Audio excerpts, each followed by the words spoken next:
Welcome to Kobe Ketchup and the Food Bank Adventure, written by me and illustrated by Shirley Waisman. Hey, is ketchup your favourite sauce? To have with other things, of course. But imagine you didn't have anything else to eat with the ketchup that sits on your shelf. Our story begins with a boy named Jay who made his own lunch for school every day. He always looked forward to sandwich and treat and the ring of the bell that meant time to eat. But today Mum spoke with tears in her eyes. Jay, things aren't good. I won't tell you lies. I've got no work. Nothing's left in my purse. No money for food. It couldn't get worse. He was used to there being less food around, but still Jay's tummy made a rumbling sound. Yet he said to himself, I will not complain. There's only ketchup for my sandwich again. Today was Miss Mystery's turn on lunch duty. She watched as her class unpacked their lunch booty.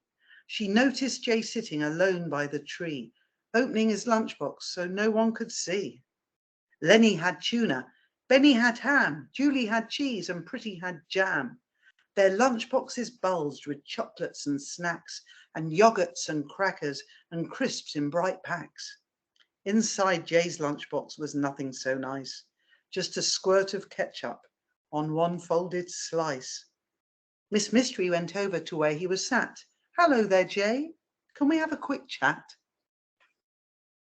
Miss Mystery asked him how things were at home.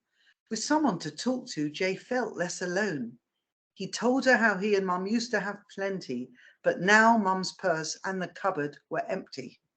She gave him a voucher to take to his mum. You swap this for food that will fill up your tum. You can get what you need at the food bank. Such a welcoming place, run by my friend Frank. Back home, Jay said, Mum, there's nothing to eat. Let's go to the food bank just down our street. Mrs. Freeman was there to get food and support. I helped with the bags when I got home from sport. No, we won't be going, Mum snapped in a mood. Mrs. Freeman must need it much more than we do. I won't ask for help. I'm sure we'll be fine. I'm embarrassed to go there and wait in that line. Jay searched in the cupboard for something for tea. 2 half-empty bottles were all he could see. Some lonely red ketchup and white mayonnaise, and nothing else sitting beside them for days. Then the cupboard lit up with a bright magic glow. Off to the food bank, come on, let's go. The mayo and ketchup had come alive. Red sauce to the rescue, I'm Kobe, high five. Meet Nail the Mayo and her little sachets. We're all at your service, up, up and away. With Kobe and Nao, fish fingers taste great. We go well with chips and the rice on your plate. Together with you, we'll come up with a plan. There's no reason for you to go hungry, young man. Great, Jay say. How about this Saturday? Our football team has a big game to play. I'll put on my kit and pick up my ball and tell Mum the team meet is up at the hall. Ace, Kobe said, Mum will have you to thank when you've got your supplies from that friendly food bank. Wow, Nao cheered. What a fine proposition. Me and my sachets are on for this mission.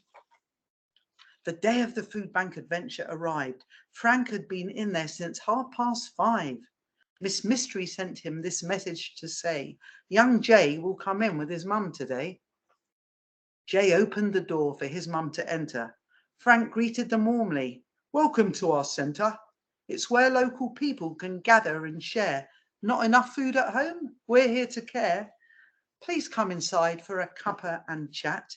Things will get better, we're sure of that. You can stock yourself up for the next few days.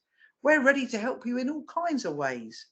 You'll find boxes and packets, baskets and cans. Food comes here in crates, which we sort by hand.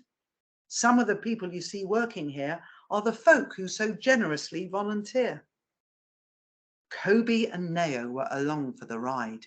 Jay opened his bag and Mum looked inside. Meet my friends, Mum, we're on an adventure.